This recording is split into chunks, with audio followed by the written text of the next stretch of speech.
Hey guys, Dustin Wint. Hey, this is Scott Snyder. This is Paul Dini. And you're listening to Bat Force Radio. And you're listening to Bat Force Radio. You're listening to Bat Force Radio. This is Kevin Conroy, the voice of Batman, and you're listening to Bat Force Radio, so stay tuned.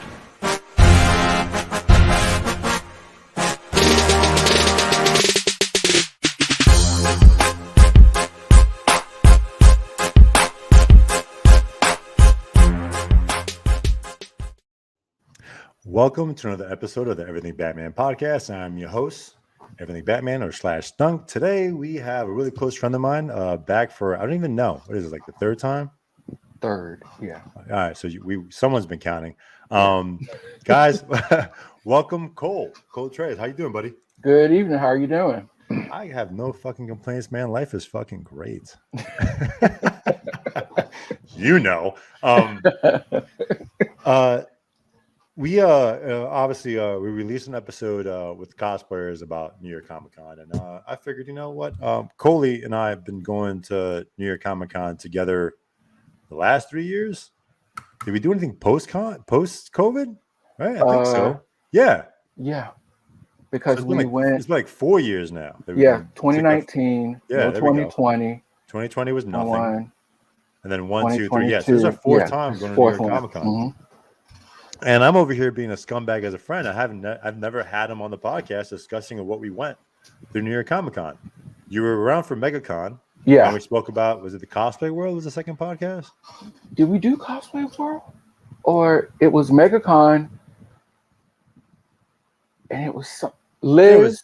No. It was Liz. Yeah. But Liz was MegaCon. MegaCon. Then it's this one right here. All right. So we're here. Thank you for jumping on. A lot happens in New York. Like, New York is nuts. Cole travels. Where'd you travel from for New York? I'm from Virginia. From Virginia. And transportation, right? What you always do? Amtrak. How convenient is that compared to like a flight? A flight is quicker. I'm not going to lie. But from where I live in the Norfolk, Virginia area to New York, flight would be like an hour, not even an hour. But I don't like flying into New York because you got to either fly into JFK or LaGuardia. And then, as you know, getting into the city, what is that now for either Uber or a cab? It's like 75 or 100 bucks. Yeah, somewhere between like 70 to 100 bucks is nuts. Yeah. It's like you kind of like, it's cheaper to like take the flight, then take the air train, whatever, and then jump on the F train or whatever the hell to take you into the city. But who wants to go into the subway system right now? Yeah, I'm not doing any of that. I'm going to get on the Amtrak. I'm going to go to sleep for about 3.5, 4 hours. Yeah. And I'm going to watch some stuff on my computer. And I'm going to get off, go to the hotel, and literally walk right into the convention center. So, also, when it comes to the train, when you think about it, like you said, 3 or 4 hours, like technically, like getting to the airport, sitting in the airport, standing in those lines, it's kind of the same time period. So it's like, in a way, you're just directly going into the city. Yep. So literally, because where the Amtrak station is, where I get off, the Javits Center, like you walk out of the train station, walk down the street, there's the Javits Center. Yeah. And I was lucky enough to get a hotel that was literally, I walk out of the train station and I can see the hotel. It's like maybe 100 feet, and I walk right into the hotel. So that's awesome. So yeah, great planning on your part. So prepping for New York, what does your preparation look like? Like, what do you look for when you're going to New York Comic Con? This is his fourth year, right? And the ticket situation we'll always figure out. Don't ask me for tickets, people. I got a small circle. I take care of my circle first. Sorry. So like, what is the preparation for you to go to Comic Con? Sneakers. Fresh to death, like $1 million. Yeah, but very comfortable ones. You could see my old job. I used to work the Consumer Electronics Show in Las Vegas. So I learned when you're going to be doing something where you're standing up all day, you need the most comfortable shoes possible. Comfortable clothes. Especially on the concrete floor, man. Yes. A nice backpack. Because I don't ever go to spend a lot of money, but if you see something that you want to be able to stick it in the backpack and not walk around and hold it. Yeah. And I know this is And where you and I drinking are going to money. differ. Well, we're just going to charge that and then scream about the credit card when the bill Yeah, we shows worry about up. that shit later. Yeah, we'll worry about that 30 days after. Yeah. But a certain amount of cash, because there are certain things you might just want to go ahead and pay cash for. So, and that will also keep you from wanting to die when you get your credit card bill, because you just see stuff, you swipe, you see stuff, you swipe, you see stuff, you swipe. I think the most that I ever spent, I'm not going to say the amount, but I like pens. I like DC Marvel character pens and stuff like that. Yeah. So I really wasn't paying attention. It's just, I like this one. Oh, I like all of those. And when I got home and looked at my credit card, I went, I don't need to buy pens ever again. What do you do with the pens? So I don't have any. I either put them on the collar of like athletic shirt. So like the 3/4 zip ups that I usually get from Adidas. I have one from Nike. I got it from work. I am going to buy a couple of blank 5950 hats. So the style of hat like this, but with nothing on it. And just kind of interchange the pens out on those. So I would say that's fun because like it's when it comes to like pins or patches, like there's so much you could do creatively, and you make things your own. And yes, I'm plugging someone in here. My best friend Anthony, he has like he sells pins and he sells patches, and he's learning about all this stuff now. And I gotta find his business. I'll give him a plug later, but he's doing really well selling patches and stuff. And he's like, oh, I heard there's like pin and patches shows. And I was like, oh yeah, I went to the first one in New York. And he's like, what? And I was like, yeah. He's like, dude, you go to everything. And I was like, no. I went to the first one. There's no reason for me to go to anymore because I went nuts with pins. Batman, when before things got crazy with licensing, people were just willy-nilly making things. And I was like, hell yeah, I'm buying this pin. And now I'm like, I got enough. Right before we went to New York, I put some on. Had a new shirt that I wore because of course, I needed something to match the new hat that I bought to wear to Comic-Con. And I was going through the pins, and I went, I don't remember buying this one. I don't remember, but I remembered a couple of them were the ones that I got my best friend to get me when he went to San Diego. And I think he went to San Diego and LA Comic-Con, so he got me some. Nice. Shout out to Jason. Yeah, but those are really like my main things because I'm really going to be. I want to be comfortable, but I want to be prepared. Oh, and I always make sure to bring stuff like hand sanitizer and just on if the worst case scenario, like cold medicine in case somebody or if I get sick or something, which knock on wood hasn't happened yet. And nowadays you're not knocking. You got to knock on wood immediately, dude. Jesus Christ. Look, nowadays you probably are safe to bring a COVID test with you just in case. So I know your prep is way like you start prepping like about a month before. Yeah. Well, several months really, because like after San Diego, I already thought about I already knew who was going to be in New York, and I had a short box. So I started putting books aside, and I definitely prepped, dude. Prepped heavy. No complaints, It was like after San Diego, like after going to San Diego, how the fuck do you prep for New York Comic Con? And New York's home court for me. When it comes to New York, that's the con that I'm going to go to every year. I don't care what's going on in my life. Even last year, I think Thursday. After Thursday, I was at the Capture Collectors booth, and I got a phone call from my dad. My dad lost his best friend, someone I worked with, and we did a couple of businesses together or whatever. Like we sold clothes at flea markets and shit, and that hurt because it was someone close to me. This is last year. Last year, okay, I remember now.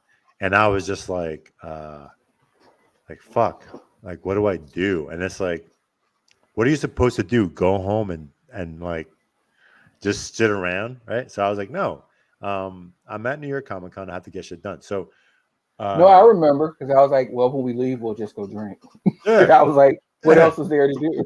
What else is there to do? So for me, it was more like, you know what? Let me, we lose people sometimes, and it's always bad time. And there's never right time for anything, right? Especially Nope. losing people. So for me, I'm at New York Comic Con. Like, when am I supposed to go to my parents' house? I'm like, hey, Dad, I feel so bad or whatever. No, I got to con. So, and that was like my way of respecting it because he knew how much I love Comic Cons. And after he passed away, it was like, you know what? I'm doing exactly what he would have wanted me to do. Crush it. And he told me, he's like, oh, you're crushing it. You're doing a good job at what you're doing. Keep on doing you, bro. And before he passed, I said my goodbyes, whatever. So this year, after San Diego, I was like, all right, what didn't I get done? And who's going to New York that I haven't got anything from yet? So I prepared after San Diego. I put books aside. I had about almost a short box full of books I needed to get signed. But for me, I just chase signatures. I don't buy anything else. But before the con, shit went down, right? Two things happened to me. I got interviewed by my buddy Jay, who's a journalist for the BBC, and he was asking, like, he wanted to find. Well, he went to my local comic shop. Shout out to Earthworld. Hey Nick, I got you, bro. Earthworld Comics is a local comic shop here in Albany, and this journalist went in there asking Nick, is like, hey, can I interview you? Going to New York Comic Con, and listen, can I interview you? And I want to interview someone who's like, who spends like over $1,000 in New York Comic Con. And my buddy Nick is like, nah, you don't want to interview me. I know exactly who you want to interview. And Nick texts me and he's like, yo, is it okay if I give this guy Jay your information? He wants to interview someone who spends over $1,000. I'm like, $1,000 in New York Comic Con? Like, you fucking kidding me? Like, my hotel was $1,700. Like, all right. So, ladies and gents, if you're ever bored and you want to find out what New York Comic Con cost me, here's a quick screenshot I took on my phone. But I got the lovely Allison Tabitha here as my picture, and apparently I spent somewhere between $7 to $9 grand. That was all total for the year. Total for New York Comic Con. Wait, this year or last year? No, that last year. So the way that the way the math, I had no idea you spent that much last year. Well, no, the way it works, right? So let's math it out, right? Well, I see what you're saying. Okay, yeah, so between, look, you have to look at everything. At a con, right? At a con, and this is mostly the article guys. At a con, all right. So you buy your ticket, right? You buy your ticket. Your ticket's about like $260, $275 for 4 days, right? That's a cost. You get your hotel room. Your hotel room, I got a hotel this year for $1,700 for 5 nights. 5 nights? 5 nights. Yeah. Right there, we're already close to 2,000. Right? Then the con opens up. You buy books. God knows how much I spent for that. I get autographs. I'm spending money on autographs. Then I get them CGC'd. That's a thing that people didn't realize. At the end of that article, I don't have the whole article here. CGC fees after the fact are still part of what my cost is. So if I get 100 books signed, right, with witness and all this shit, like every book is $45. So 100 book is $4,500. You got to let people who aren't familiar with CGC know what CGC is. Yeah. So all right. So CGC.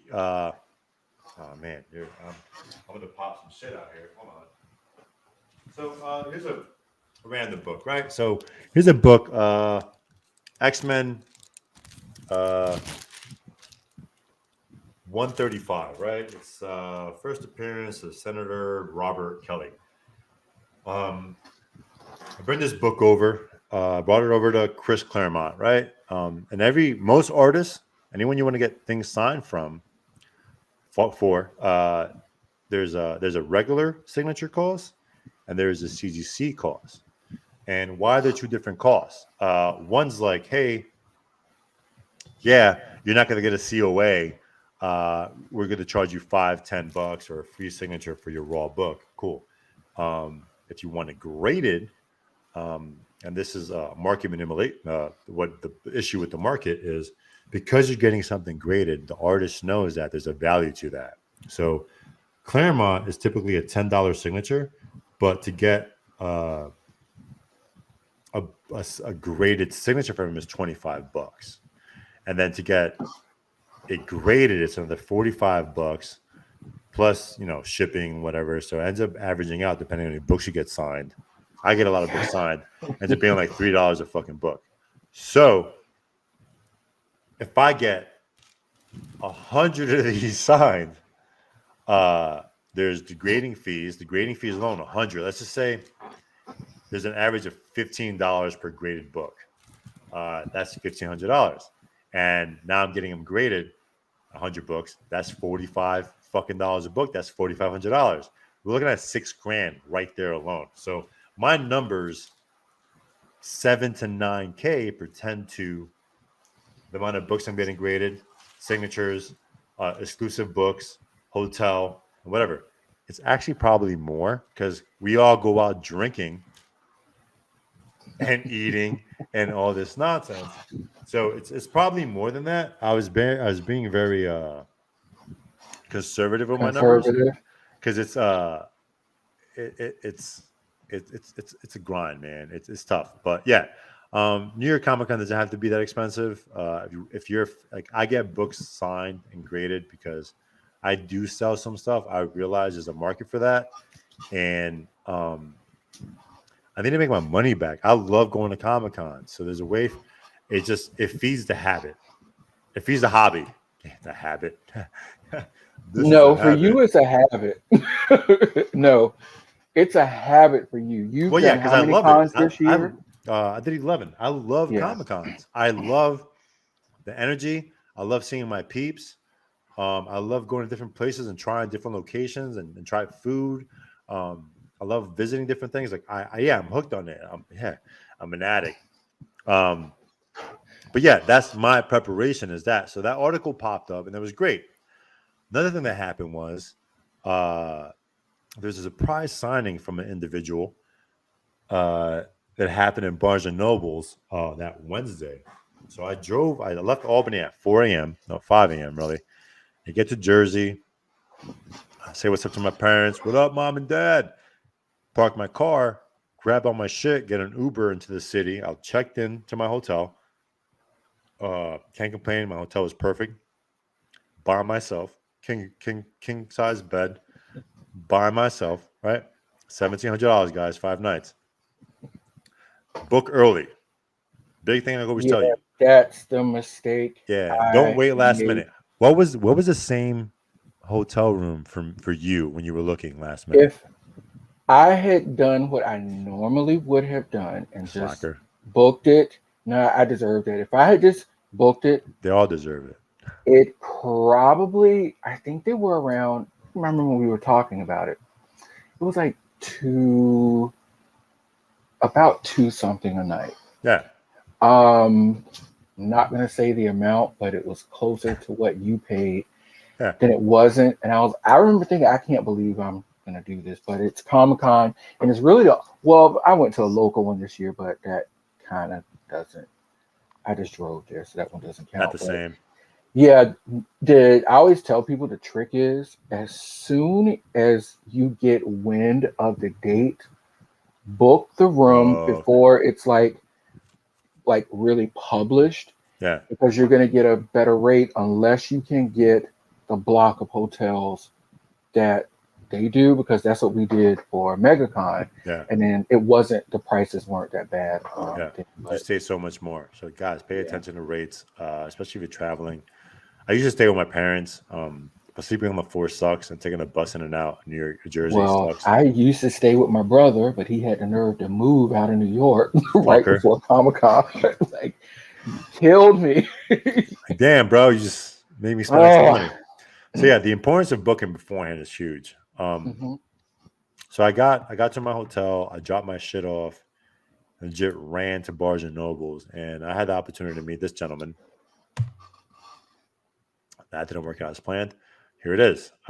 Here's myself, ladies and gents, with the Governator, the Terminator, Arnold, Mr. Was it Mr.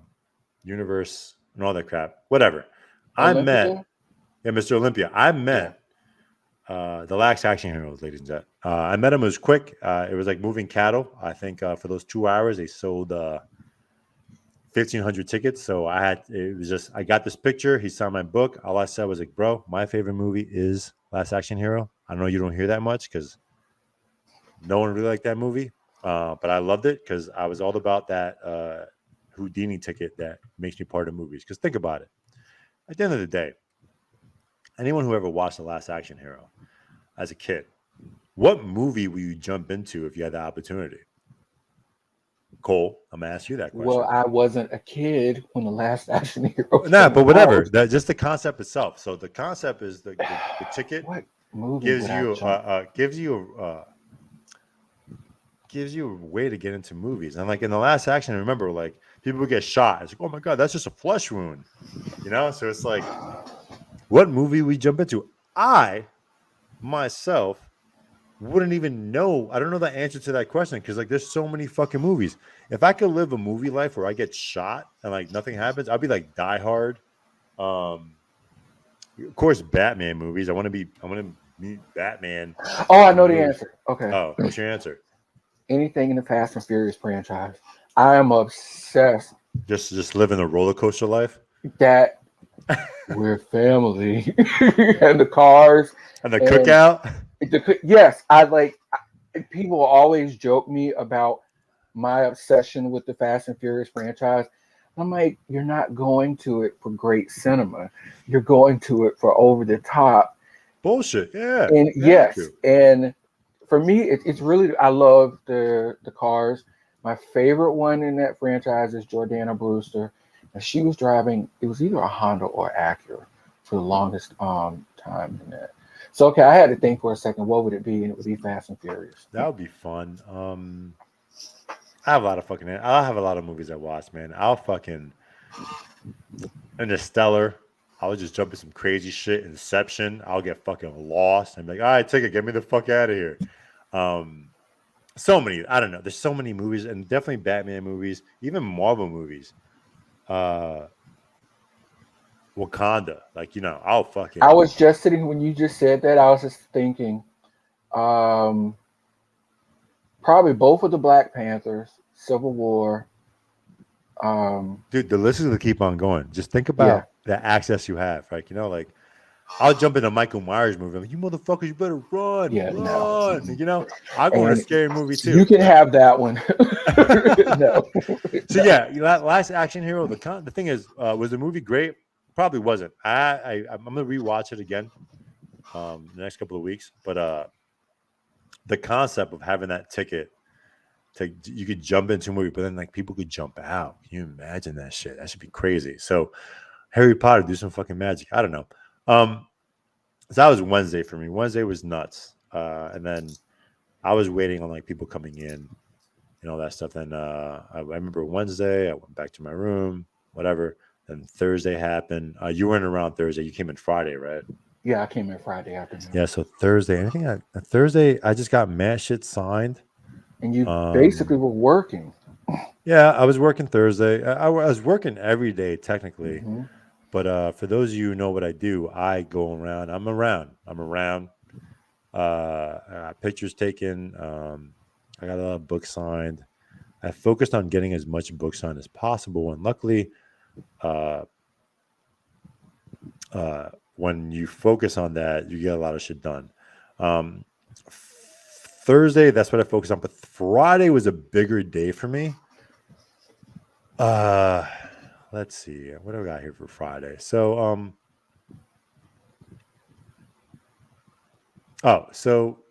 Friday. I started off my day with there was a private signing with Peach Momoko. For those though who don't know what Peach Momoko is, she has a lot of variant covers. A very talented artist.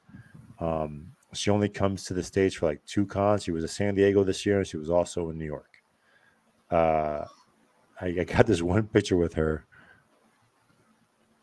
that is pretty funny because the other gentleman in this picture is a gentleman who watches her table. So I was like, you know what? I have to get a picture with her. Granted, I'm wearing a fuck AI shirt. Yo, shout out to Bill Sienkiewicz. I gotta show you what happened after that. But Peach is a gem. Total sweetheart. Really hard to come by. But there's a lot of rules and things when you're around Peach. There's a lot of respect in the culture and all that stuff. So that was pretty cool. The next thing that happened was for me about that. Allison Tabitha was in the building. A lot of us love Allison Tabitha. She's very talented. She's a huge cosplayer. I can't remember if I've met her yet. Well, we got to figure out your married kind of deal. But she was at New York, and shout out to Allison and Holly. Really great people, man. It's funny because they're just good friends, good peeps. And I saw her for a bit, and a shout out to Shea, who was my photographer. I had a little mini shoot with her.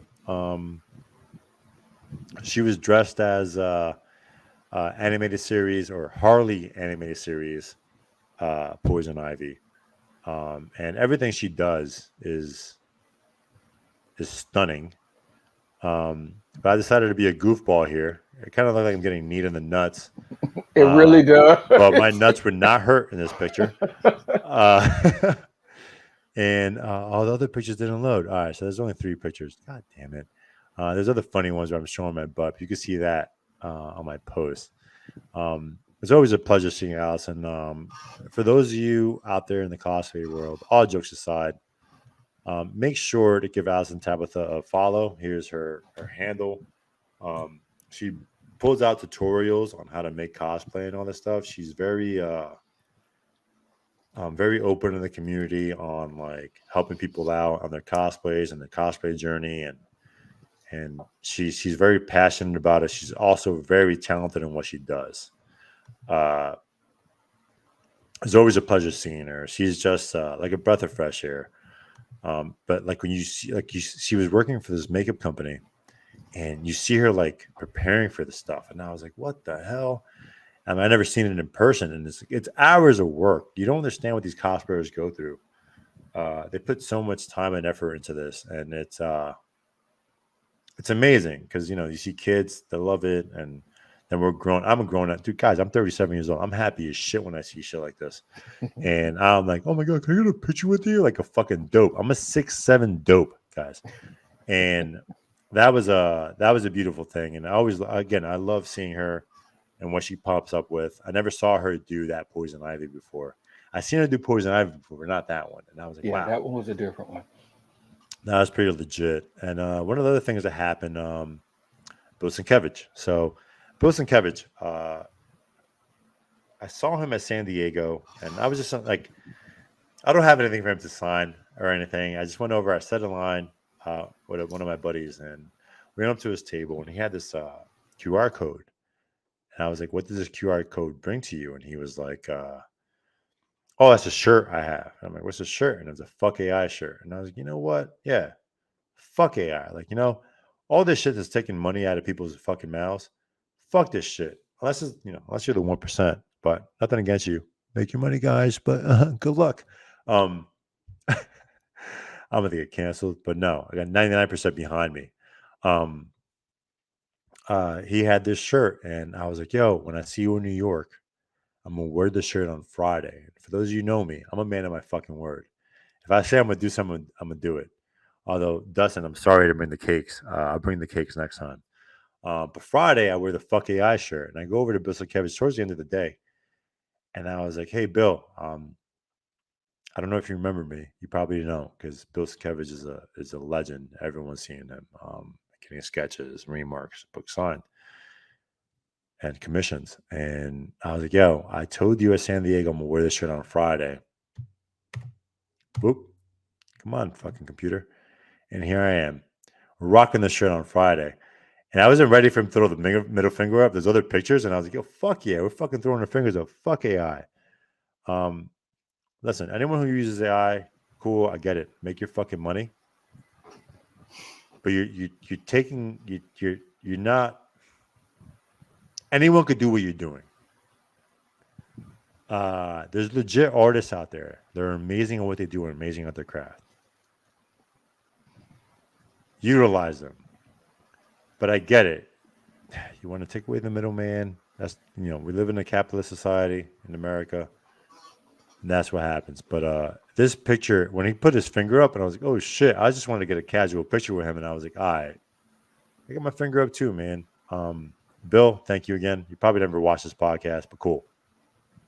That was a great moment. This was Thursday, right? This was Friday. Oh, this was Friday. Okay. Yeah. So that was great. I saw that guy sitting in that booth because I knew exactly where that picture was taken. And I was like, there was a line of people. Yeah. I guess they're waiting, to talk to him to get it. And I was like, who is that? So when you showed me that picture, and I'm like, oh, that's who that guy was. Because I was like, who is he? Yeah, he also does a lot of commissions and shout out to Kev Dog. Shout out Kev We're Dog. not Your birthday just talking passed. to him because he didn't come to Comic-Con. Yeah, pussy. And shout out to Kev Dog and Jason. They get some Bill and Kevin's commissions done. And Bill's a fan of them, but now Bill's a fan of me too. So I don't have to spend that much money. I spend $25 on a t-shirt, guys. So conservative. Also Friday. Wait, did you go in on Friday or? You gave me the pass. Yeah. I literally popped in, but they were letting people out. So I didn't even go through the security part. So you're I just walked in, just looked around and turned back Yeah. around and left. So also Friday, most of my day. And again, shout out to Shea. Walked around, fucking find Jorge Jimenez. Listen. Ladies That's and who that gentlemen. is? Yeah. Let me just say this, guys. I'm a straight male. This man is beautiful.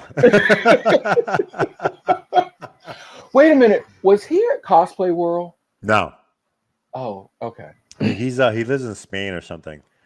This is his I think this is his first con in the States recently. Jorge Jimenez. He was just walking around. I was like, Jorge Jimenez. I stopped him. And I was, hey man, I love your work. Can we get a quick picture? And Shay, I definitely want to meet him. Look at this specimen. Look at him. Here's what gets me about him. Uh-oh. Yes, incredibly nice to look at. Yeah. But when you look at the body of work that this guy has done, it's completely insane. I've got books, and I didn't realize, I was just looking through stuff. He crushes it, man. And I'm like, oh, wait a minute. And you go in a comic shop, and his name is everywhere on he's the only Jimenez in the fucking comic book league. He crushes. And it's insane how much stuff I've read that I didn't know, Yeah, he worked on. He did a lot of variant covers. He's just overall a great human being. Because let's be for real, when you think about comic book artists, that's not what you think about. You think about, whatever. No. So I remember the first time I saw him, I'm like, that's Jorge Jimenez. I'm like, oh, yo, nice and fit.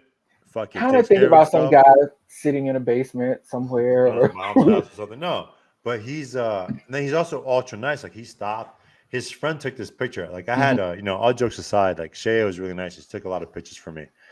But this is someone she really wanted to meet, and we're walking the common floor towards the end of the day, and we met, and I saw him, and I was like, yo, Jorge Jimenez. And I stopped. I was like, hey, can we get a picture real quick? And he stopped. His friend took a bunch of pictures. And again, doing a shout out. This Shea, this lovely redhead over there on the right-hand side. Give her a follow. Redline Reads. She reads a lot of books. Yo, very knowledgeable when it comes to comic books. Don't test her because you feel like a moron. Also, great person at the cons. Her and I met in San Diego and crushed San Diego. Now she came out to New York, and I try to like introduce her to as many people as I can. This was on a whim. It worked out lovely. Shea, you're fucking awesome. And yeah, let's see what happens this year in San Diego. But yeah, meeting Jorge Jimenez, it was like he was like, "Oh yeah, let's take a picture real quick." He's like, "Oh man, you look. Oh, thank you, man. Thank you." He's like very, very.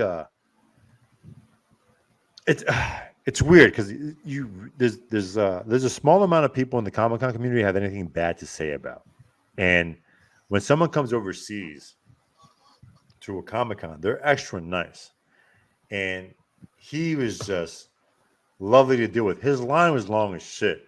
So I was like, I'm not standing in this fucking line. And then I meet him walking around, which is great. Someone else also, this is a Friday thing. One of my favorite artists is Laura Braga.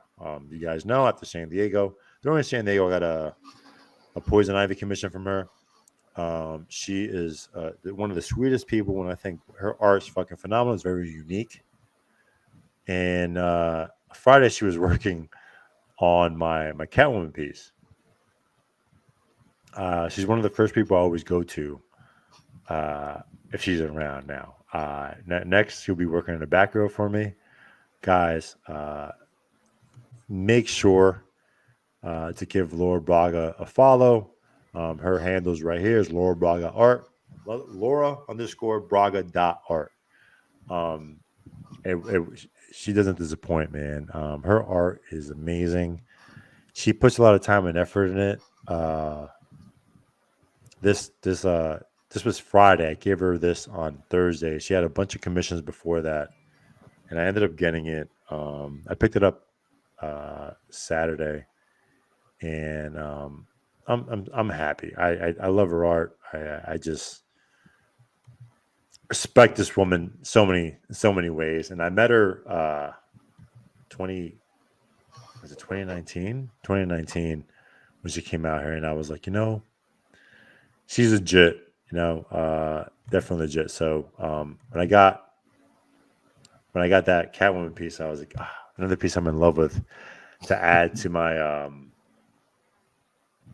collection. And to the Poison Ivy, I wanted to do Harley and Batgirl once I get a chance. But that's basically my Friday. Friday was a lot of fun. Thursday was really busy. Friday was awesome. And one more thing that happened Friday. There's this artist called Stephen. What did we decide his name was? Stephen. The Fendany. I'm gonna put his page here. Give him a follow, because if any of you are Swifties, and any of you guys, if any of you guys are Swifties to begin with, one, you want to follow this guy and you want to contact him as soon as possible. Two, do it now before he gets big, because the Swifty thing he's doing is putting his name on the map. I'm letting you know right now. Great guy, local from Jersey. He's a teacher. He's our teacher. Amazing human being. I saw him on Thursday, and I was like, "Hey, man, I love this piece. Can you hold it for me?" Cool. There's the piece he held for me. Yes, it's Taylor Swift as now I can't even think of her name. Jesus The Christ. Dazzler. But Dazzler. Taylor Swift is Dazzler. I'm not going to show more of his art. I want you to go to this page. Right here. Look at it. DEFENDINISART. For those who are listening on SoundCloud. Check out his art. I'm sending him 10 blanks. I want Catwoman. I want Harley Quinn. His art's phenomenal. I think he's a sleeper in the comic community. Once he starts doing covers, everyone's going to jump on. Amazing human being. Great guy. His dad was out there helping him set up on Wednesday. You want to jump on this bandwagon before everyone else does. Let me just tell you. Just chatted with him. We've been DMing for a while. Overall, excellent dude, and I only wish him the best. That being said, Saturday happened. So Cole, tell me a little about your Saturday. Okay, so the big difference between me and just about everybody else who goes to the cons, well, you guys, the Bat Bros, I guess, whatever. You guys Beautiful. live in Artist Alley. All day. I don't. I come down there to see what y'all are doing, and it's like, all right, I'm going back upstairs. Because normally I have a couple friends who will hang out there, like in the past couple of years. My best friend Jason, well, he didn't come this year, but 2 years previous he's come. But I've learned the value of popping down in Artist Alley and literally just walking around and looking, because the past 3 years, I've like run into, or like, I don't want to say discovered, but come across different artists. So Saturday, I was down there. I think you and I had talked briefly, and I was like, all right, I'm going to walk around before I go back upstairs. So Saturday happened.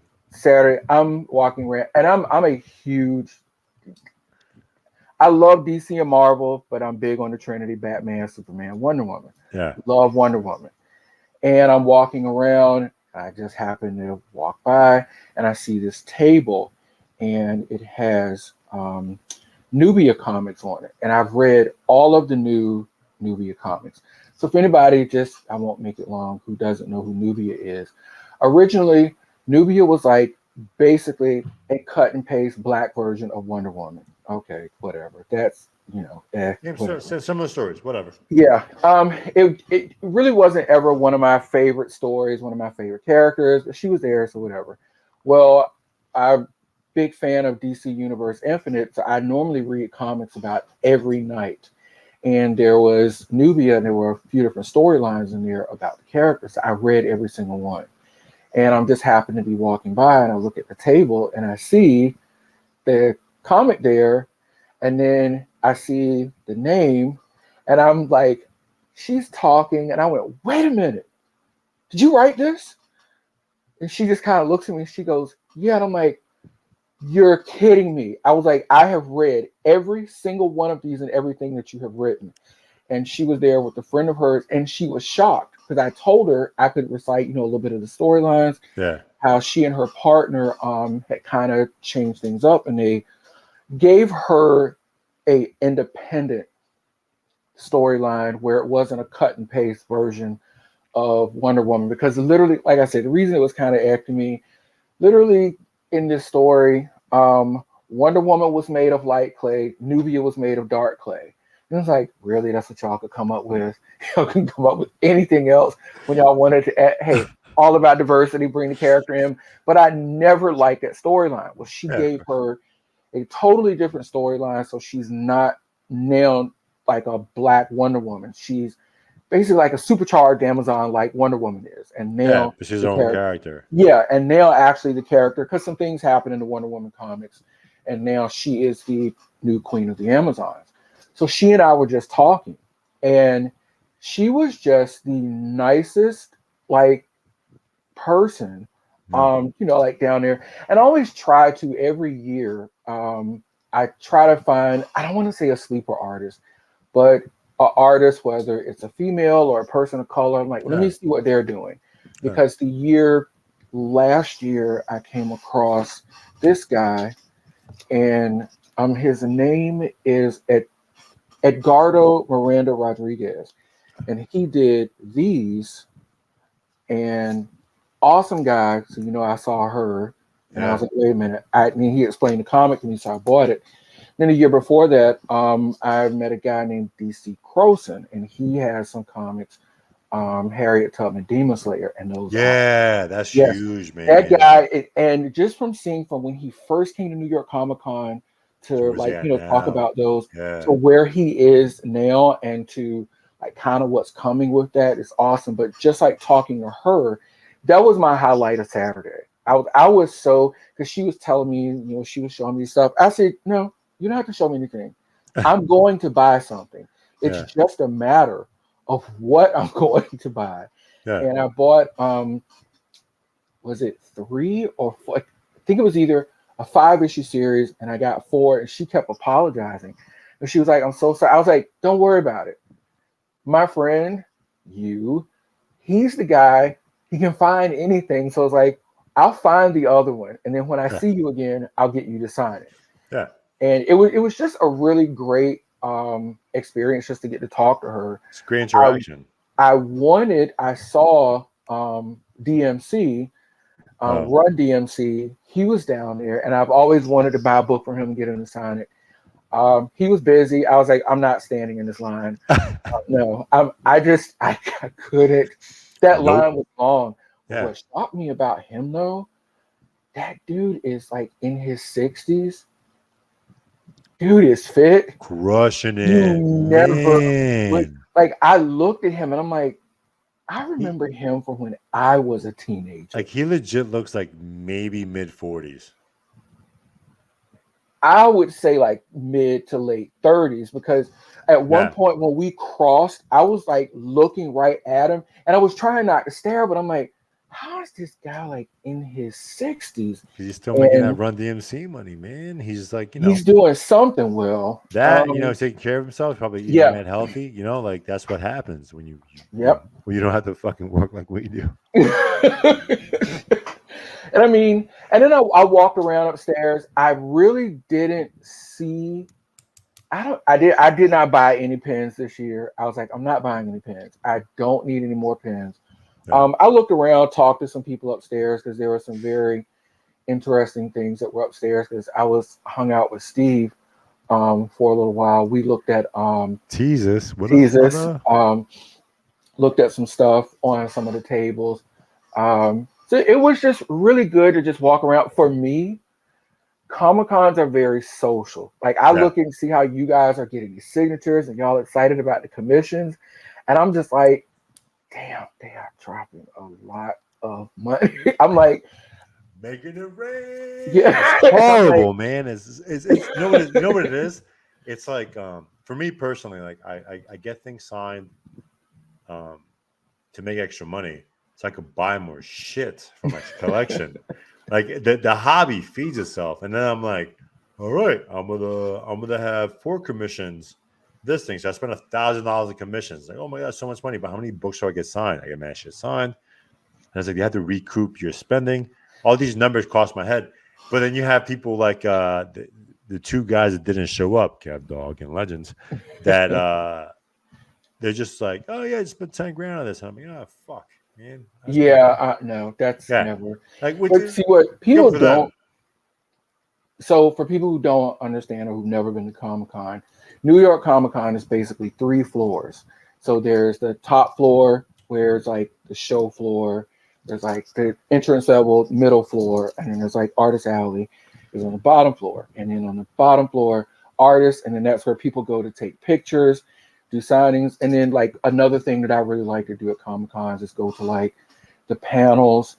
You're a paneler. I love, like, I was a little down this year because of course the strike, there was no Chucky panel. That's like my thing. Every year they bring Chucky there. Like some of the comics. There was a protest though. Oh, the video that you sent me? Yeah. With all of the Chuckies? That was awesome. No, that was hilarious. That was Thursday. I'm like, what the hell is going on? It's like, we love Chucky. We love you Chucky. Guys, and I was like, that was funny. But you guys are literally on the, like, in Artist Alley, like all, and I'm like, what are they doing down there? All running shit. Like, I couldn't do it. So I'm like, y'all are down there again all day long. I need to go walk around. Because normally, like I said, I have a couple other friends who will show up who live in New York at the show, but it just blows me away that you guys stay down there, especially you. Everybody else will come up for air for like 20, 30 minutes or so. You're down there from the time the doors open. Yeah. I don't think, the only time we've ever been on another floor together. Well, it's cosplay. When we met Liz. Yeah. No, it was when we met Liz. Yeah, it was like the cosplay section upstairs. Yeah. All the upstairs. Yeah. Other than that, you've always been downstairs at Artist Alley. You know, I'm in the basement like Harry Potter all day. I can't do it. I can't do it. Well, the thing is, like, you know, again, like, you know, it's all about what you like. And you know, for me, like, I do like my artists and my writers.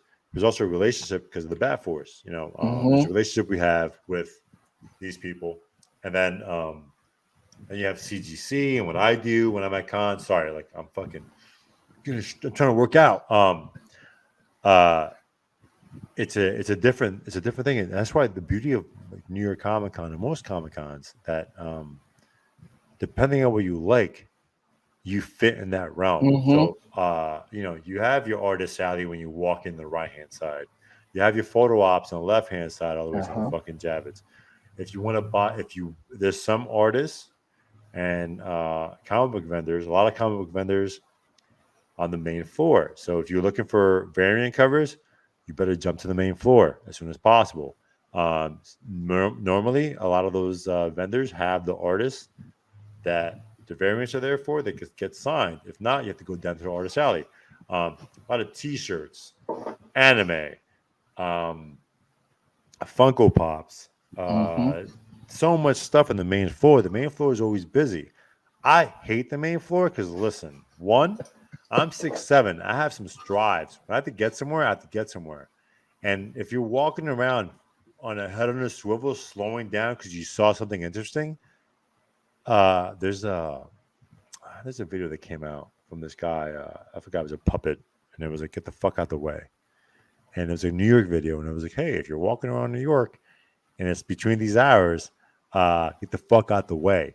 And the same way I feel about Comic-Con is the same way I feel about Walmart on Sundays. Like, yo, don't stop your cart in the middle of the fucking thing. Get the fuck out the way. There's other people out here. At Comic-Con, yo, there's people moving. I went skiing for the first time several years ago, and I got yelled at for trying to be aware of my surroundings. And I was like, no. Sorry. From a person from New Jersey, a little bit of a New Yorker, working in New York, I'm aware who's behind me, who's in front of me on both my sides. And they're like, no, just worry about what's in front of you. And I was like, no, it doesn't work that way. Because if someone's behind me going mad quick straight, I need to make sure I don't cut them off. Because then I'm a dick.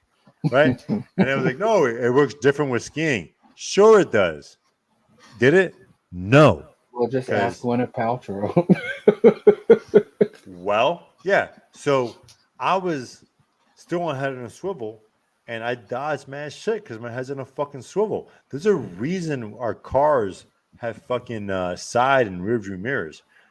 You know, it's like if the rules were there for a reason, and everyone obeyed the rules, we wouldn't have fucking car accidents. But that's all the conversation. So at New York Comic Con, like, I can't go to the general floor because I'm gonna speed and I have to, like, now I'm like, oh, you walking with your entire family blocking this whole fucking lane, and I can't jump over your kids. I used to, but I can't. So no, and I'm 6'4" and trying to keep up with you.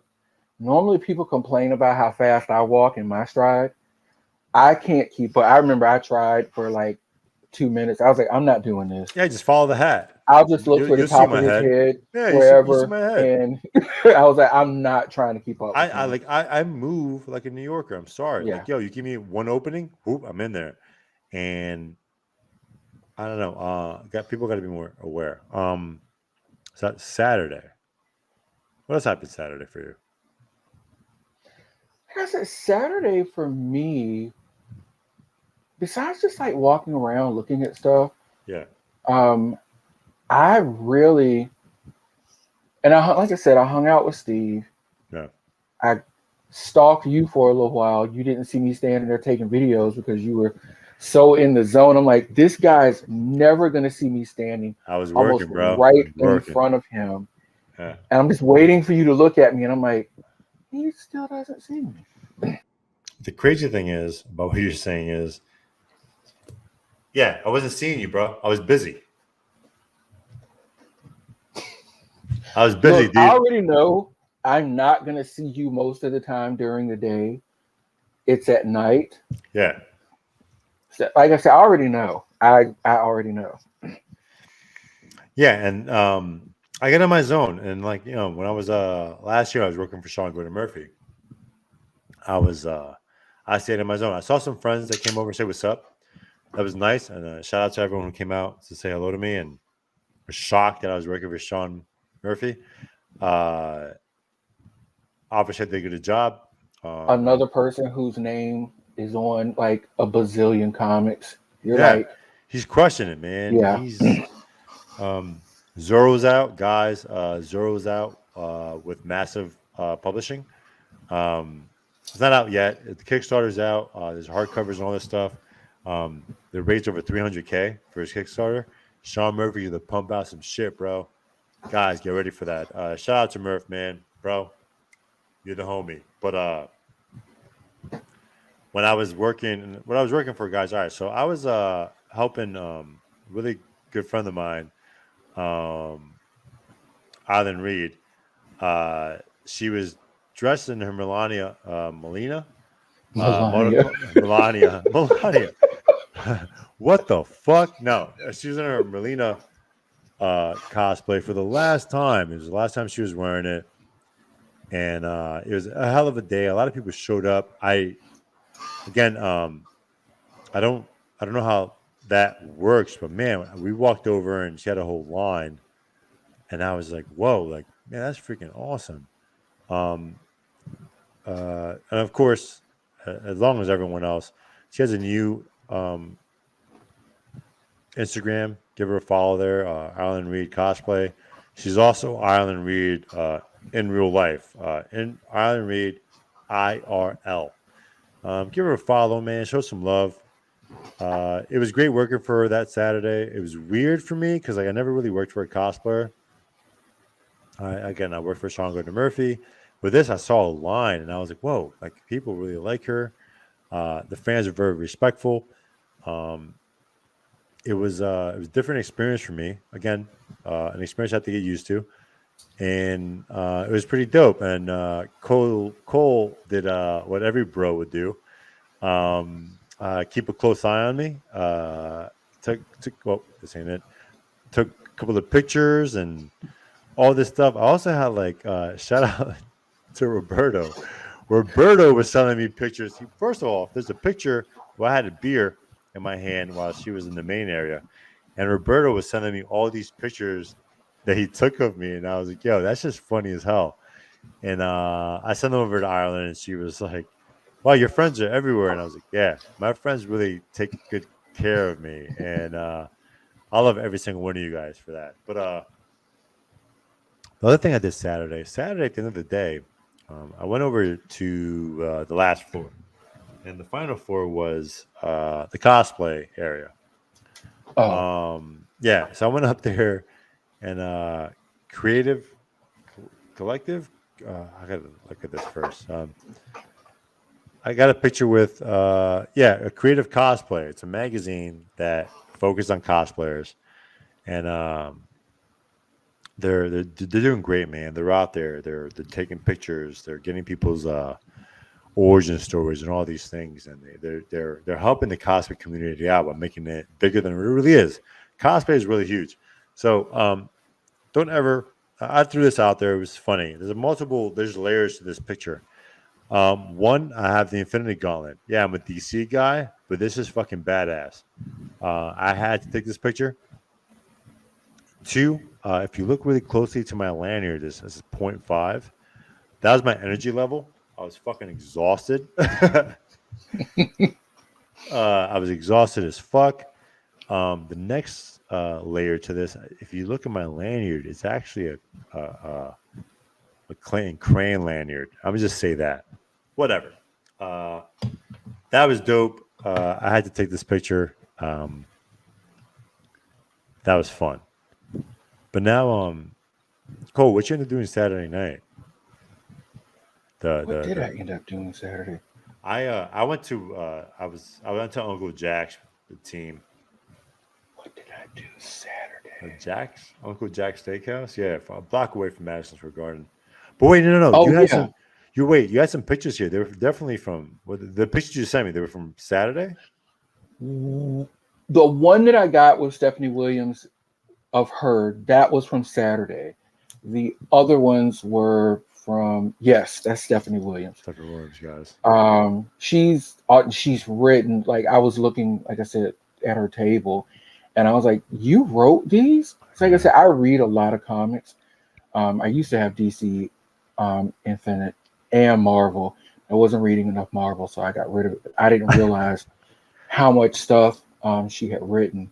And I thought I took more pictures at that table than that, but I guess I kind of fanned out, and I was like, you stuck to the program, and like you said, you were focused on not getting more pictures. It's about the experience. Yes, I did this year say I wanted to be present and not walk around and looking through. If you've ever walked around and looked to see how many people are looking through their phones at something, and I went, oh, let me just experience and take a couple pictures. Missing out. Nice to do it that way. I think the other pictures I sent you, they were from Sunday, because Sunday was the day I hung out with my friend Leo. Okay. Should we jump into Sunday? Yeah, because I'm trying to think. Saturday, I went and got something to eat. Saturday was tough because it was raining. Remember, it was raining. New York City was under like a threat. So a lot of people were worried about Saturday, just because there's a war going on with Palestine and Israel, and there's threats that were thrown. That's right, because Saturday when I went to leave, they had blocked the street. Yeah, a lot of heavy cop presence. A lot of things were going on, guys. So I don't know. They never said what it. Well, I heard cop. They were like, something going on over here. We need to check out. Yeah. Because they blocked the street off, so all of us were redirected to walk another way. Yeah. To leave the convention center. It's scary. Sorry, guys. So, like, at the end of the day, like, it's tough when the world is trying to dictate what the hell's going on in the regular day to day. We're very privileged in the States when it comes to that shit. But, after 9/11 or, like, the Oklahoma City bombing and all that stuff, like, a lot of people shut down here because we're scared. And obviously, we don't have as much going on as other countries. But there are a percentage of us that are scared that something's going to happen to us, especially in a high value event. Yep. Yeah, like something like New York Comic Con, especially in New York City, you're scared. I'm scared of other things. I'm not scared of anything else because like everything's by chance. And at the end of the day, if it's my time for something, it's my time. But I'm gonna continue doing what I love. I love going to Comic Cons. I love meeting my friends. I try to do it as safe and respectful as possible. Always be aware of your surroundings. Mm-hmm. And again, and I gotta thank my mom. This and Cole's gonna laugh.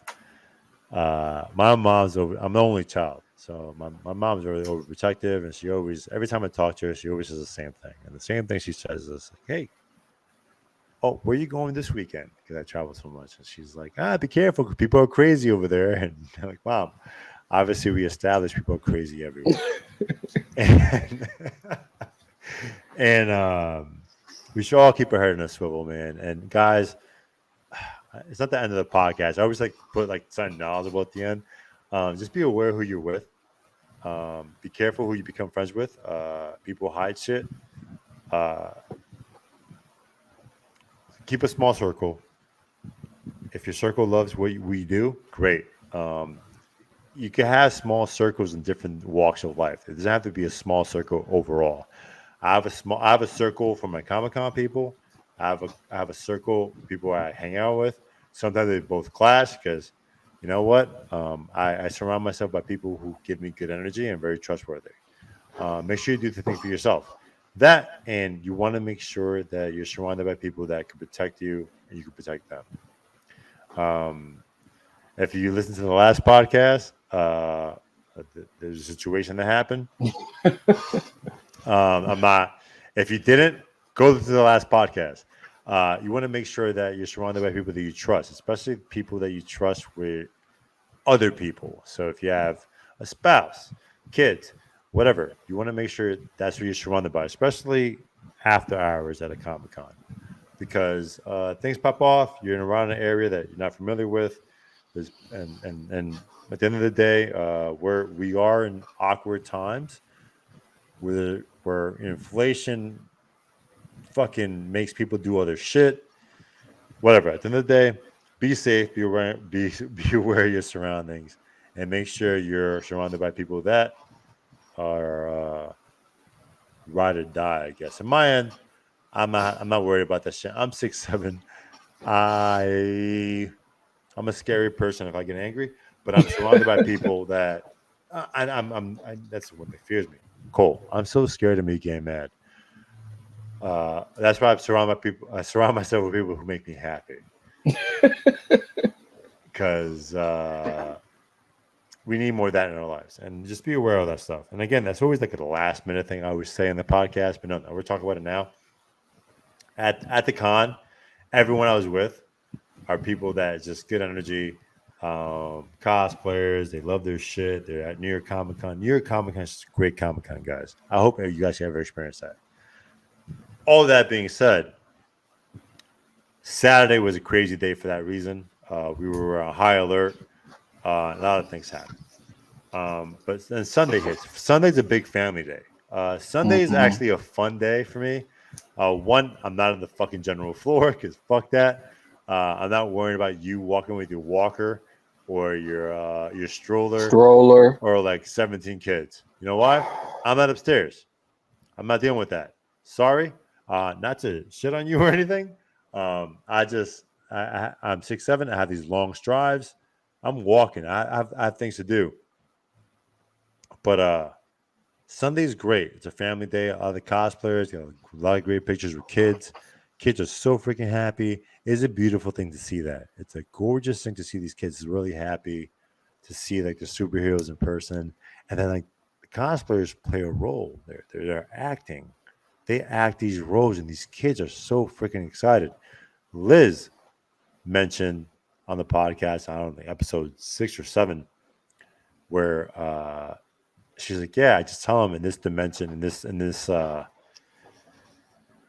dimension, I can't. My powers are not here, and at that, when I'm out of here, when I leave this con, my powers come back, and it's like these kids eat it up. It's a beautiful thing. It's gorgeous, and I'm hoping to cosplay next year in New York Comic Con. And who else am I going to be? What do you think, Cole? Who am I going to be? Da, da, da, da, da. Not That's Superman. No, that's not you. That's a good question. Well, at the end of the day, I'm not going to mention names because you guys are out there trying to fucking get them for licensing shit. Fuck you. How are we doing, Batman? Duh. And I have one in mind. I just Batman? wasn't ready to Wait. do Oh, wait. it. No, you never experienced. You never told me what you wanted to do, Art. Well, I'm not going to say it here. Ladies and gents. All right, cool. So let me tell you this right now. So Coach Red's over here. He's holding on to secrets, and I understand. He should. You know why? He will be releasing a podcast soon, and follow him. I feel like I'm not ending the podcast, guys. I'm putting Cole on the spot, right? You really are. Because it's been about a year and a half where he was like, "Oh, maybe we should have a podcast." And I was like, "Yo, fucking do it." Any of you guys want a podcast? Whatever you want to do a podcast, start a business. I'm not going to discourage you. No, you're not. I'm doing both. And I will call you out. But Cole, he's a really close friend of mine. Love this guy dearly. Give him a follow on Instagram. He has another Instagram called Cole Connects. But give him a follow, please. Give him a follow and do what I do. Give him shit. Like, bro, what the fuck is your podcast? The more messages he gets, he's gonna be pissed off at me, and I don't give a fuck. Because you know what? I'm motivating my friends. You want to fucking tell me you have a goal? Let's do it. So Cole, it's been about a year and a half. So continue your story about what you're about to tell me. I forgot because you totally sidetracked me. You totally, you totally And sidetracked me. that's what friends do, man. You know what? You make your friends taste their dreams. You tell them what the fuck is going on. Stop fucking bullshitting, bro. No, but understand one thing. I talked to Cole about I don't know, bro. Like you're like I talked to you as much as I talked to my mom. I talked to Cole about 3 or 4 times a week, and we chat a lot. And when he releases his podcast, I hope to be a guest. Duh. Um, and I hope to like, and I know I'm gonna listen to it because man, we have conversations. Some conversations I can't say out loud because I'll get canceled, and if I get canceled, I don't give a fuck about you guys anyway. Um, yeah, whatever. But it comes out that route, cool. But at the end of the day, like Cole has a lot to bring to the table. He analyzes things. He's someone that I talk to respectfully about moves I want to make going forward. Um, and also kind of the reason why I started a podcast. He has no idea, and I'm gonna bring him to the fucking. I'm gonna make him blush, but he's African American, so you can't see his blush. Yeah, But you can't see it right. I've been in the sun too. You won't be able to see it for at least another month. I was in the sun too much this summer. so the way Cole and I met, here we are. We're about an hour in, whatever. I tell you, Cole, about this. We just start talking, and I have no idea where the fuck it goes. So, Cole, he loves his hats. Have you noticed his hat right now? Who's this hat from that you're looking at? This one you're is wearing right Robin. now? Yeah. Is it BioWorld? Oh no, it's No, this one New is- Era. Yeah, New Era. Yeah, fancy pants over here. So Cole is a fan of buying hats. He's a huge fan of comics. So all his hats are comic related. And he buys some hats, man. I'm pretty sure that in a couple of years, you could be looking for them and be like, yo, Cole, I'll give you $400 for that shit. And be like, yo, suck my dick. It's my fucking hat, bro. Trying to see. Did I put? So I worked at a company called Concept One. Concept One had DC, Marvel licenses, a bunch of the things. Sean John, a bunch of things, and we were blessed. Ready for this fucking plug, bro? We were blessed with one of the designers there. His name is Steve, and we talk about him over and over again. Is Teases, member of the podcast.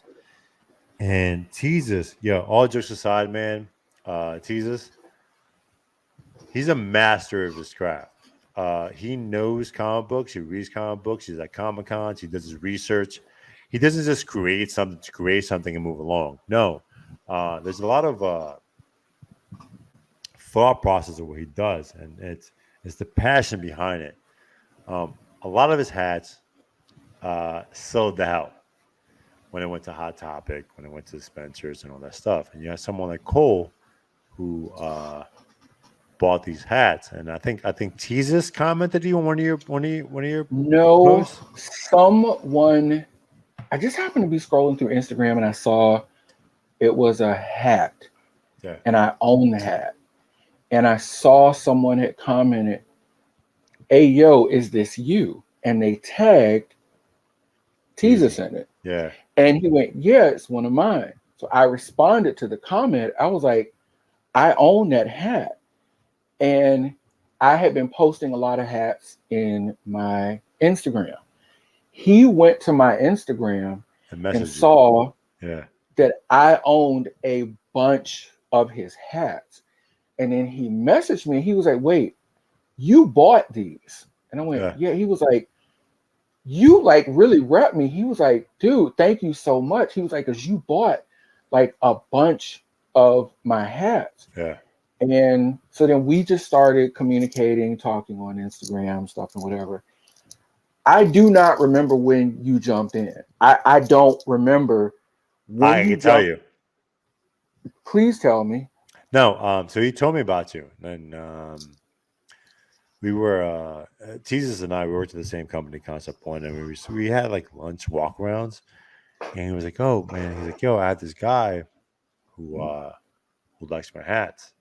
And he bought a lot of my hats. I DM'd him, and then he was like, "Oh, his name's Cotrez." And it was like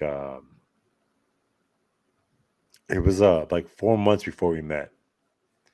And I was like, yo, for real? I'm like, yeah, cool. I'm like, I'll give him a follow. I'm like, I followed you because that was a beautiful thing. And you and I started chatting, and I told you, I was like, hey, listen, Steve, I'm not saying his own government name, but Steve, Jesus said something. Jesus, believe us. Makes him happy if I say that. I don't say that shit much. But I messaged you and I was like, yo, and I think you saw that we follow the same person. And we started talking about comic books and all that stuff. And then we were talking about Injustice. And I was like, I haven't read Injustice yet. And you were like, yo, I got a bunch of Injustice books. I'll ship them to you. And I was like, yo, you don't have to do that. I was like, no. I'll ship them. And you ship them to me. And I was living in Jersey City at the time with my ex-wife, or at that time she was my girlfriend. And I was like, remember? And I just started my page like a year before that. And I was like, shout out to Allison. Because you didn't think I was going to ship them. Well, I didn't think anything about it because I was like, there's no way someone's shipping me books. Like, I'm not expecting anything free. I'm like, I just started my social media page, my Everything Batman page. Guys, follow me, Everything Batman 219. So I was like, there's no way someone's shipping me like a collection and shit. And you send me, year 1, year 2 of Injustice, and I was like, I was in the kitchen. I got a box cutter and I opened it up, and I looked at Allison, and I was like, yo, this is how you connect with people. And it says that you connect with people, you meet them, you make friends, and then it's like we exchange shit. We do exchange shit. At the end of the day, we do. Can I pay you back at that time? No. But I'm your ticket connect. So it all worked out. Well, so here's the thing with that, though. That I look at it as kind of reciprocal. Yeah. It's a small thing. What I did for you had actually been done for me, like, that's awesome. Several times. Like, I would just talk with people online and be like, I really appreciate your support. Let me send you something. I'm like, what? Yeah. I'm like, oh, okay, you're not going to send me anything. And then 2 or 3 weeks later, I get a knock on the door, like UPS, FedEx, or I'm like, oh crap, they actually like did it. So I was like, yeah. Oh, and like meeting you and Steve, like I always say, I think a lot of times people get on the internet. Let's not necessarily say to fight with each other, but I think they use it as a tool. Oh, I can say something. That's what people focus on the most. Well, yeah, because they that's use the most it, controversial shit. They can say something to somebody without any repercussions. Yeah. Because they're behind a keyboard or a tablet. Yeah, behind a a screen. phone. Bunch of pussies. Well, that's boring to me. If you're gonna fight, let's fight in person. Yeah. Like I don't want to fight with anybody. Yeah, square up, online. bitches. I've always been online, like talking to people or interacting with people that I find interesting. Just do different stuff. So, because I knew you didn't think I was gonna send you those books, but my thing was I'd already read them, and I just have this thing about I don't want to throw books or different things away. Yeah. So I remember thinking, who am I going to give these to? Because I also didn't want to give them. Actually, hold on, okay. I can't see them, but if you look behind that one big box, the box is covering shit. Like the one. I'm horrible at this. Yeah, the one box is covering shit over here. That over here. Oh, that's them. That's them right there. Oh, okay. Yeah. And I was like, when there's more, I have to buy them now. All this crap. But yeah. That was that's one of those moments for me where I was like, I hear all this bad shit about social media, and I started my own social media page to promote Batman and whatever. I had no idea where the fuck it went. That was the first stepping stone of building what I wanted to build, and for me, it was like, people gravitate to me because we share the same thing, and I stuck to that, And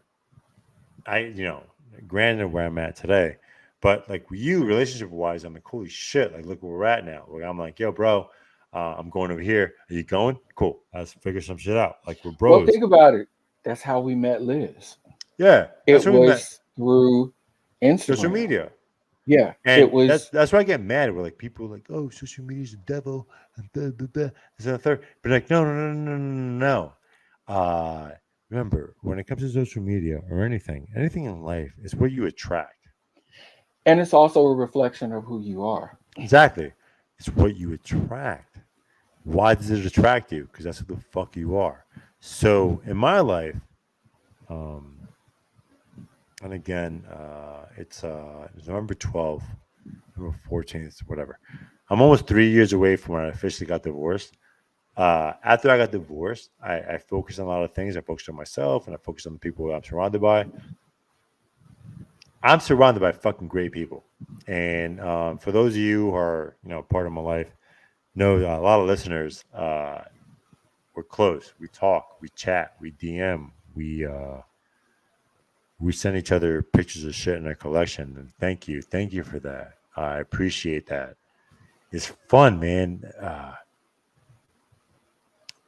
This community brought me closer to a lot more people, and through this community, I found myself, and I found what I enjoy. I enjoy going to Comic Cons. I love seeing what cosplayers come out with. I enjoy talking to writers and artists, and hang out with them afterwards. If you guys see my stories, we fucking go down, bro. And it's like the more I got involved in this community, the more opportunities came about, and it's one of those things where people are like, "Oh, you fully invested?" And I'm like, not really, but look where I'm at, and I want to be fully invested. I love Comic Cons. You and I are really lucky to connect. One, right? And two, to actually have like people who share the same interests. Like you have Jason. I have Bat Force in the building. And because I've been going to so many Comic Cons, I built other connections with vendors and stuff. And yeah, so that's pretty cool. Sunday was quick for me. Just because it's Sunday and everyone's exhausted and blah blah. You had to deal with fucking people, but you had these sweet pictures. You had this going on. I was very excited. Look, I was one of the people. I was very excited about the Marvels. I saw the movie. It was, I'm not one of those people that is going to bash something before I see it, but I was braced for impact because I was just like, I don't know how the movie was going to turn out. Yeah. The movie was actually really good. It's a shame that the movie's getting bad buzz or whatever. But I saw these costumes. What sucks about that is you have who's the assholes again? Rotten Tomatoes.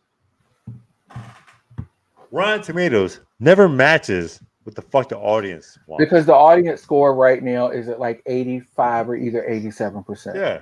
If you look at the feedback online, fuck Rotten Tomatoes. Yeah, if you look at the feedback online, everybody's saying practically the same thing. It was actually it was fun.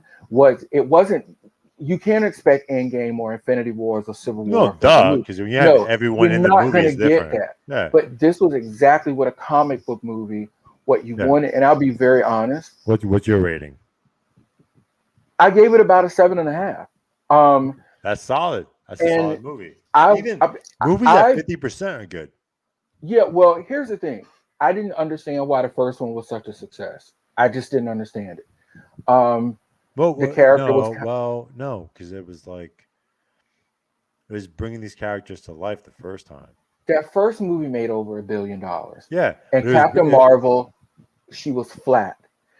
It was just the way she was directed, the way she played it was very flat.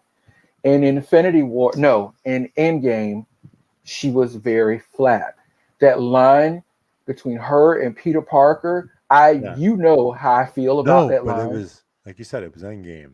At Endgame, she wasn't the focus. It was dope to have her there. She wasn't the focus. No, but the improvement in the direction Yeah. from Captain Marvel to Endgame to the Marvels. Yeah. It was It was like it was a totally different person. And but that's also, it should be that way. It kind of mapped it out, but because it's like here's the thing. All right, cool. So for me, oh man, for me, the first Marvel movie, the first Captain Marvel movie, I was like, you still didn't make me excited about her, but I was No. happy. I was happy to have an origin story because as a comic nerd, right? I'm like, oh, there's an origin story. You had a whole movie for yourself. Fucking awesome. You know how many people didn't? And then I'm like, all right, cool. And then Infinity War, not Infinity Wars, Endgame happened, and I was like, this is a movie where like everyone's involved. It's really hard to stand out. Endgame did a really great job to get us in our feels. The worst line, and I'm not even going to repeat it, Okay. was No, repeat it. Why no, I'm not wouldn't going to repeat it. Is when she runs into Peter Parker, Spider-Man. And the way she delivered that line, I remember it being in the theater and I wanted to gag. I was like, this is horrible. It was just bad. All of that, it was such a vast improvement in the character in the Marvels. My mom loves these movies. She like DC Marvel, she loves these movies. And at one point, because the fight scenes in this, you've never seen fight scenes like this. So I was like, how are you going to do something new? Because I'm very familiar with the director. Yeah. She had said, you've never seen fight scenes like this before. This is something new. Cool. And they killed it with the fight scenes. My mom was sitting on the edge of her seat a couple times in the movie. That was just how much, fun it was. Yeah. Like I was saying, when I saw those costumes and I took pictures of them, because that Sunday was a day I hung out with one of my old Here's coworkers. my pictures. Here's another one. And they're tiny. And I was just blown. Look, you're 6'7", I'm 6'4". So we see stuff on TV and then we meet people in real life and we're shocked by how short or how You tiny little they are. motherfuckers. Yeah, it's weird. So I was looking at the costumes, and I was like, they're small. Yeah. That's the magic of Hollywood. That's what because you think everybody's as big as we are. Yeah, that's what Danny Trejo told me. Danny Trejo was like, a lot of us is all camera angles, and I'm like, absolutely. Look, because you know what my best friend does, and when I've been out in LA and I've run across some famous people, and I'm like, you're tiny. You sure, mofo? Like dudes that people have seen. I'm not going to say any names. But dudes that y'all have seen on TV and in movies and stuff, you would be shocked at how short the angles is crazy. Of these, people are. But like I said, I'm always fascinated by like costumes and things like that. And I'm just showing them here. If I know who's watching on YouTube, I'm just showing the same pictures over and over again. Cole got some great pictures of these. I won't lie. I really loved the Ms. Marvel costume. I got a couple extra pictures of it. So Sunday, I just walked around with one of my because that's another thing. One of my friends from work, we used to work together, and we were just talking, and I just mentioned to him in 2019 that I was coming to Comic-Con, and he was like, "You like that?" And I was like, "Well, I've always wanted to go. I've never had a chance to go." And every year we go and we hang out at Comic-Con, and he's got pictures. We take a picture every year, and that's the thing that we do. We hang out, walk around on because he's big on Marvel. So like he's like I can't blame him on. Yeah, he's huge on Marvel. I'm mad at him, like, man, of course, because Marvel is crushing it. So low key and all this shit. Like, there's magic going on. And the season finale of Loki, I gotta admit, that's the best. It. That's the best, probably Marvel TV series of all of them. That's apparently I saw a meme saying that low key's holding down Marvel right now. So it's it makes sense. Look, and I'm not. We don't bash movies and stuff because I always say I can't bash something that I don't know how to make or something that I don't know how to do. Yeah. So I'm not gonna. And plus, I don't understand wasting your time going on and on and on about something that you don't like. Yeah. But I will say this: the Marvel movie that did have me scratching my head was Quantum Mania. I remember sitting in the theater and I'm like, what is this? So much And is going on there. It's crazy. It was just crazy. And I'm like, that But was not so accurate. it was too much. That's one. I will probably never watch that one again because I'm gonna tell you, to watch that, understand that, you have to be a total fucking Marvel nerd. I'm not, but I did a lot of research, and it is. But the problem was But it's kind of like Spider-Verse. But my mother is in her bedroom right now watching Into the Spider-Verse. And then she'll watch the follow-up. She didn't need to watch anything to understand it. Like Quantum Mania. But Spider-Verse. So Spider-Verse, it's funny because even Spider-Verse, again, guys, I'm not a Marvel guy, but the last one I watched, what is it? I can't remember what the second one, the title is, but I know the second one. That's what I watched. Sorry. Yeah. And you haven't seen the first one? I watched the first one. Okay. And it's crazy how, again, as a guy who doesn't read Marvel comics, I'm gonna say this: it's crazy how I intertwine everything. And when I talk to people who read Marvel comic books, they're like, "Yeah, that's in the third," and they go in on it and they tell me these things now. And I'm a really good listener. And I'm like, are you kidding me? Holy shit. Everything makes more sense to me now. With what are you those two with those two Spider-Man movies, you don't have to read the comics to follow. You don't. Did it. And that's how, to me, I guess you could say the barometer of a good comic book movie. Yeah. If you're not reading the comics, if they do a good job of tracking the story. When I took my mom to see Batman versus Superman, she asked me one question. I don't understand why they're fighting. So all I had to do was explain to her, in this version of it, basically, Batman just doesn't trust Superman. Yeah. And she was like, oh, okay, that makes sense. That was good. And even though they did kind of explain it, they probably could have done. No, they definitely explained it. They did, but the only time they trusted each other when it was like, why do you say that name, Martha? Oh, the Martha thing. Yeah, that's when it was like, oh wait, now I trust you because you have a mother with the same name that mine is, which is also kind of fucking weird, but whatever. Well, that's DC. That's a good movie. I would die on a hill that and all right, I will add one thing with it. If they had released the extended version that they put on like Blu-ray or the digital copy, if they had just gone ahead and released that version in the theaters, I think because people I know who saw both of them, they were all saying the same thing. Why didn't they put that in the theaters? And then I would have understood. No. And at that time, they were not going to be able to do. Marvel was the only one getting away with like 2.5, 2 hour, 45 minutes. But no, that was the whole thing. It was like the whole thing. They cut the whole fucking movie off, and DC wasn't trying to pay money for it. And then it was like, then the whole movement happened, and there was like, all right, cool, we're gonna give you money to finish the movie, so that everyone came back and finished the movie. But there was like, the movie was already finished to begin with. They did random parts, but wait a minute, you're talking about the Snyder cut. Yeah. I'm talking about Batman versus Superman. No, same thing. No. Have you watched the extended cut of Batman versus Superman? I watched everything, so I have no idea. I watched the extended cut. I don't know what the regular cut is.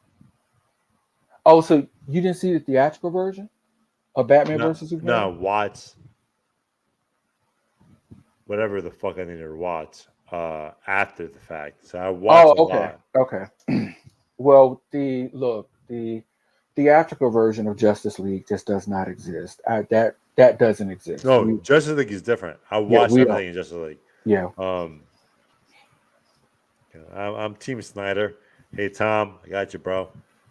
I'll fight with you. Yo, Snyder Bros to the day we die, bro. Yeah, so that's I definitely love that, and HBO Max. Thank you very much for keeping it there, because I do watch Justice. No, I watched The Snyder Cut. a few times. Oh, I watched it about 4 times. That's it. Look, what is it? That's 3.5 hours. It's 4, but yeah, Yeah. whatever. I watched it a few more times than that. I could, I don't know, get a couple of weeks pay. It is what it is. But so what are we doing next, bro? What's the next cons? The next What? alleged Well, con. no, not just cons. What's cons? What's your next move? Yeah, a few podcasts happening. We're going to cons, bro. Come on, man. We have to tell the Well, we people. got Thanksgiving and Christmas coming up. So Yeah, not really holidays. yeah. Well, the next thing I'm focused on is MegaCon. Yeah. Guys, MegaCon first week of February. Good luck. Orlando. No, but what's up? So is that what we're doing? That's the first thing that's on my radar is Oh, MegaCon. cool. Because I want to get back. Even though they're having it so early, like, damn, couldn't y'all at least done it in March? I mean, I know yeah. I But know still, it's understand it. Florida. It opens up the whole Comic-Con season. That's true. That's true. But it's just so early. Like, damn. I'm okay with it. Guys, my I know birthday's- you are. my birthday is February 11th, and I'm like, all right, cool. You're probably already prepping for it. You already know. Cole, thank you for coming out Always, and always, bullshitting. always. For all you guys that listen, go give Cole a follow. It's Cole Trace. All this shit. Oh no, wait. Sorry, guys. I have just to say about. We hung out on Sunday night. Oh, that's right. We did. We hung out Sunday night. Sunday night was tough. I was doing some shit. Just making sure that my team was all right. And I had to it took me a while to get back home or get the fuck out of the Javits Center because whatever reason. Because you were working. Whatever reason. Took me a while. I'm not trying to fucking shit on people. But yeah. I was busy and I was running around the con floor. It happens. And after a while, it was Sunday, and I was, you know what? I want to hang out with some peeps. And Cole and I spoke about shit. And I was like, cool, bro. I'm going to run to this place right now. Which I did. And then we had some of our friends come over and hang out with us. Because that's the world we live in. So the picture you're looking at right now is a picture of Frank Builds, Woody, Coltrez, of course, Lisa, and myself, and Laney. And I'm going to say Laney for last because Laney, you and I got to keep on talking. You fucking pissed me off. No, I love you, Laney. I love Lane. But it's my crew, man, and it's tough to hang out with people when you're so busy sometimes. And New York's home. New York is home. all that being said, Cole, I'm a vendor when I go to New York. I also people know me. You as a person who goes out there and just spectates. How how do you feel at New York Comic Con? Or what's Oh, your I have. advice? What's your advice to anyone else who does the same thing you do? Uh, what are you going for? So, like for somebody like yourself, you're like the artist alley, and those types of things. For me, um, I do like to walk the main floor, but I always look. I guess the only quote bummer for me this year, the strike affected the panels. So like Oh yeah, a lot of like the movies, the TV shows, like every year, like I go to the panel for Chucky, Don Mancini, and the cast. yeah, They go for that. So that was like the only bummer for me this year. So I didn't do any panels this year because it wasn't anything there that I was interested in.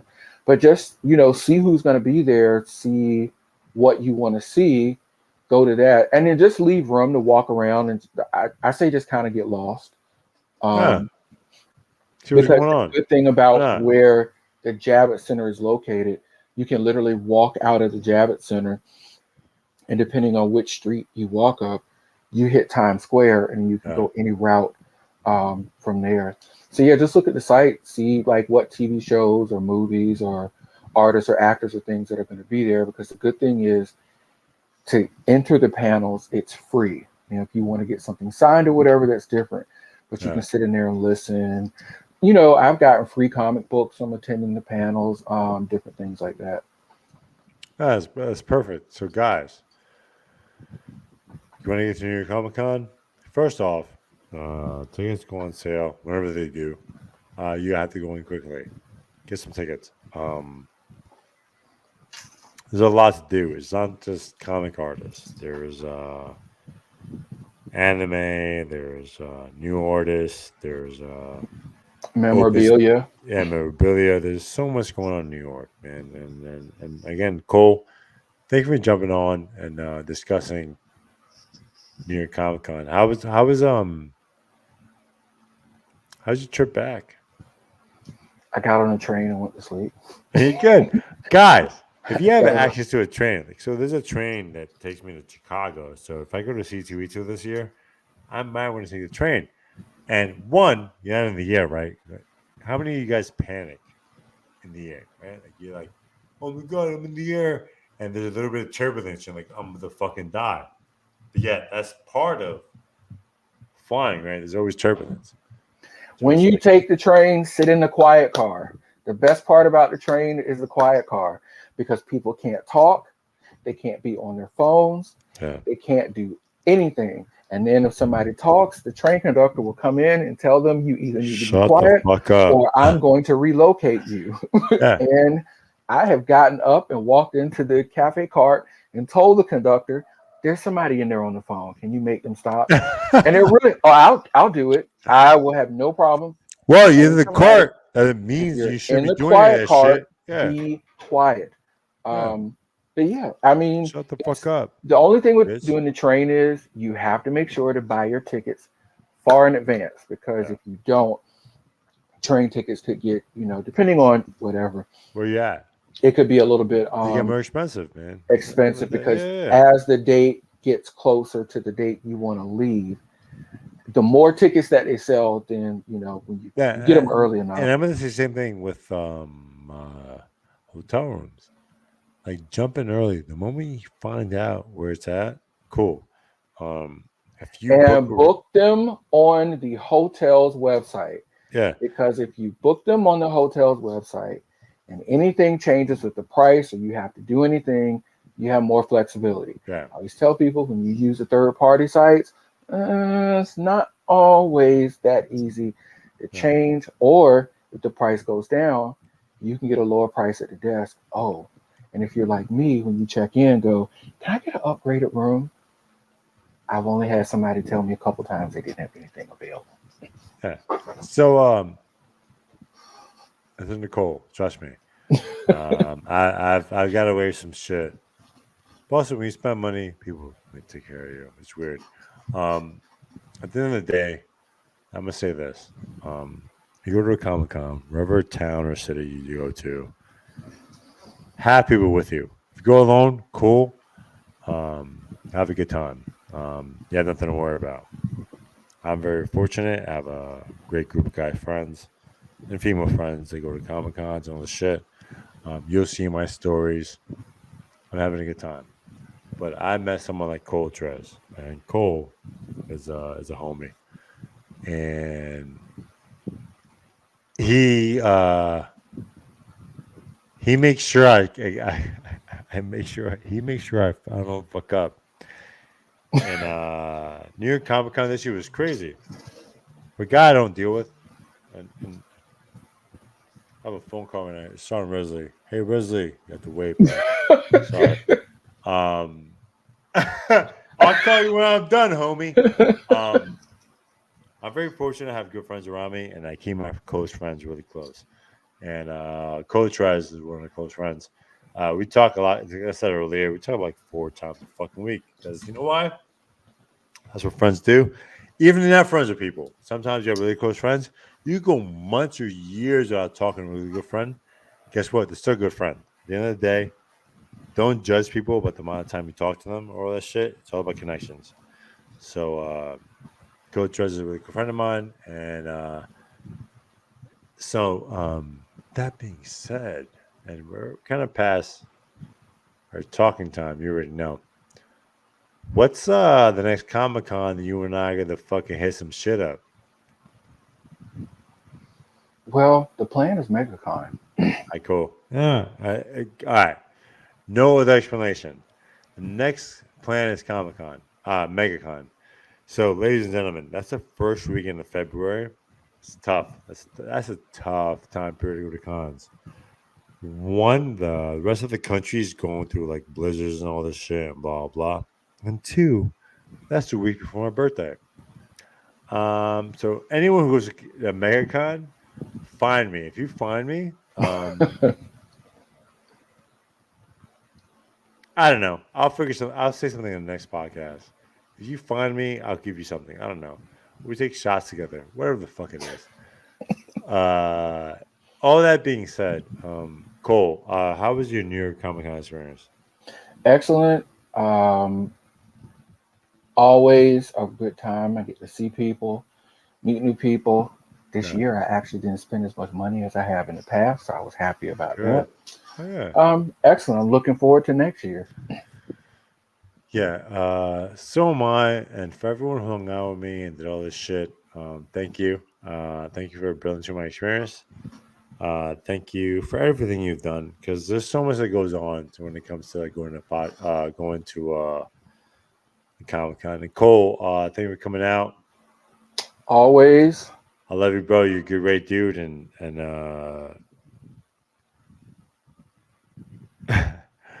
it's only the beginning. Yes, sir. And for you guys out there, we're at the end of 2023 already. Yeah, 2023 is over, guys. Listen, for you guys out there, if you find us, talk to us.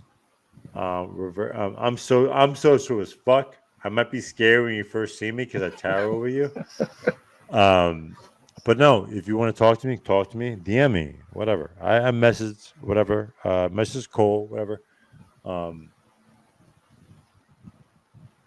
At the end of the day, you want to build something, whatever the fuck you want, hit me up. I'll chat to you about it. But at the end of the day, New York Comic Con only gets better every year. Yes, sir. And again, find your crew, go to cons, figure out what you need to do. We'll message, we'll chat. Thank you for the follows. Thank you for everything, all the messages, and we're out. All right, take it easy.